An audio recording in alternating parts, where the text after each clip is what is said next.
Good morning. So we made it to the Botanic Gardens. We're going to have a nice explore. We've got a picnic. It is beautiful weather. I don't actually think I'm going to need these today because it's warmer than I thought it would be. But we will see. So yeah, we will bring you with us as we go around the gardens, but we've never been here before, so it will be a bit of a fun explore. Full stop. Can't believe I live in your thoughts. I think about you all the time, morning, evening, and midnight. Such a wonderful delight. Forgo, give up everything that I own. Yeah, I'd give it all up now just to be with you somehow. Unexpected love was found.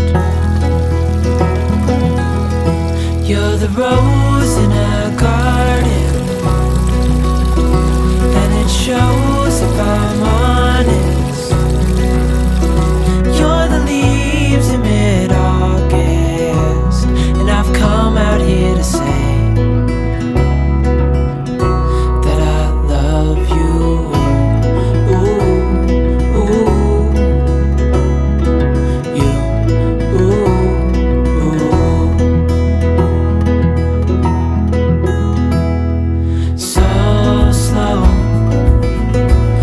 You in my arms, won't let go.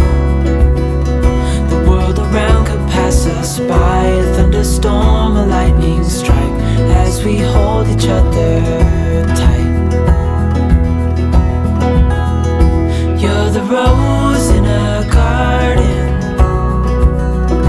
and it shows if I'm honest. You're the leaves in mid-August, and I've come out here to say that I love you. Ooh, ooh, you, ooh, ooh, you, ooh, ooh, you,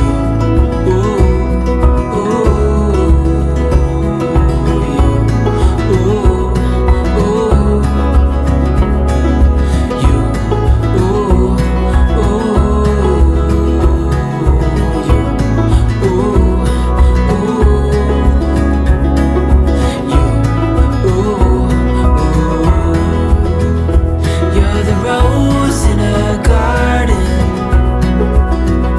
and it shows if I'm honest.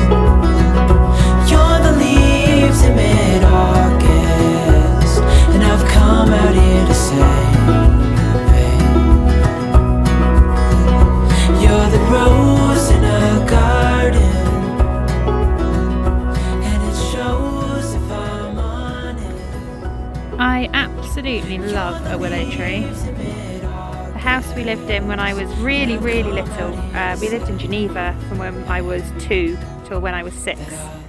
And the house we lived in then had a willow tree in the back garden. And my parents always tell me how I always used to swing on the willow branches of the weeping willow. I used to get told off quite a lot for it apparently.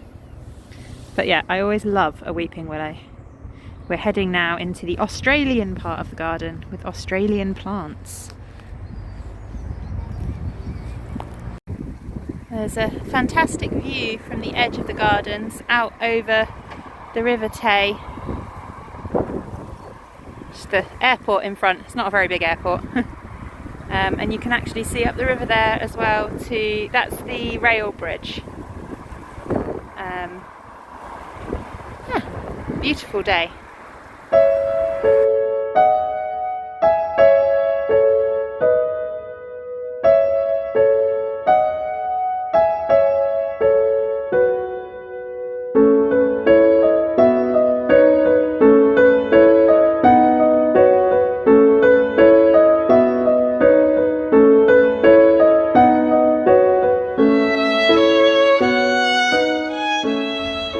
I'm stealing flower pictures for the beginning of the vlogs for other days, because recording that little bit earlier in the year, in April instead of May, we're in very early spring, so we don't have very many flowers out at the moment. As you can see, the camellias are mostly only in bud, but hopefully by the end of the month there'll be more.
I really wish I could transmit the smell of this area to you, because it just smells of eucalyptus. It's absolutely amazing.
Absolutely lovely day at the Botanic Gardens. It was beautiful sunshine. I'm actually feeling slightly flushed having been out in the sun all day, which, considering it's been snowing this week as well, is a little bit daft, you know, snow and sunburn in the same week. Normally that only happens up in the mountains. But yeah, really nice. And actually we stayed a lot longer than we were expecting. We were kind of expecting to just go for a couple of hours and have our lunch and a bit of a mooch around and that be it. But we were there pretty much from 11 until 3. And yeah, we thoroughly enjoyed it. So we will definitely be going back. It's daft that it's taken us nearly 3 years to actually find our way to go to it. But I'm just prepping dinner, and I thought I'd share what we're having. It is another one from one of the Roasting Tin books, because I am obsessed with these books and they make dinners so easy. But we are having this which is the summer sausage tray bake with long stem broccoli and cherry tomatoes. I'm going to do some extra veg for the boys because they won't eat the cherry tomatoes and they probably won't eat the courgettes that's in it. So I'm going to do just some normal broccoli and some carrots and maybe some peas just for them to have with their sausages. But it sounds like a nice one. We've not had it before. Relatively simple. It was literally a case of cutting up the veg, sticking it in the pan with the with the sausages and a bit of olive oil and a bit of seasoning. You're supposed to put some chili flakes on, but it does say, leave that out for children. So I think I'm going to leave that out because the kids are going to have the sausages as well, and stick it in the oven for half an hour. So that's perfect. I need to see whether Tom wanted to do some potatoes. I think he might have wanted to do some potatoes. Yeah, but that's the day pretty much. It's 5 o'clock. I'm just getting tea ready. And today has flown by. I've got D&D tonight with my Crafty Dragons group, so I'm looking forward to that. Last session we were in a village having just done some shopping and all of a sudden opened up a load of options as to what we're going to do next. So I've got no idea where tonight is going to go. It kind of depends on the group. But yeah, it's going to be good fun.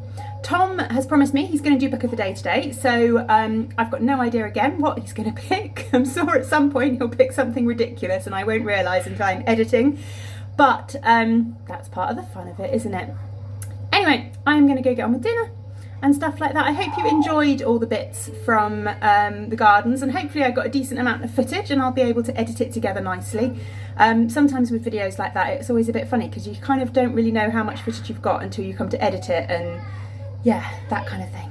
Anyway, thank you very much for watching. As always, thank you for your wonderful comments, and we've got 2 days left of everybody being on holiday, and then I'm back to work on Thursday. And so is Tom.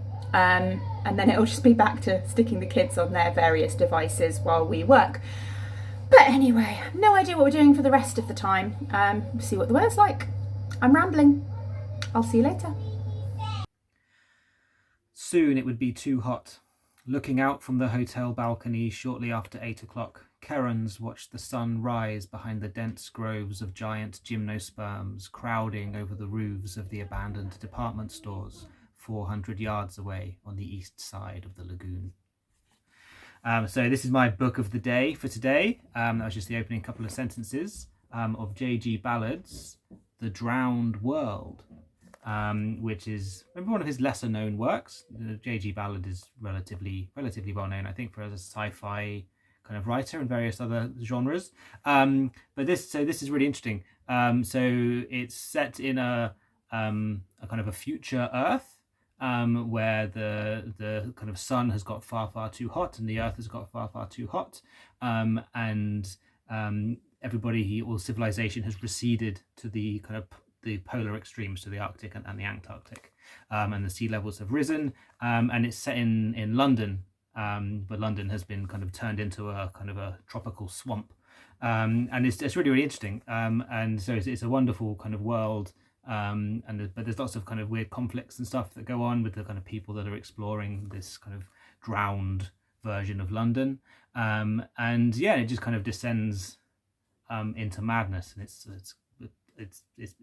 basically it's nuts, but it's really interesting and really fun read, and quite dark as well. So yeah, that's my book of the day for today. There you go, J.G.Ballard's The Drowned World. There you go, you can see an artist's rendition of a drowned world on the front of this edition. There you go. Enjoy.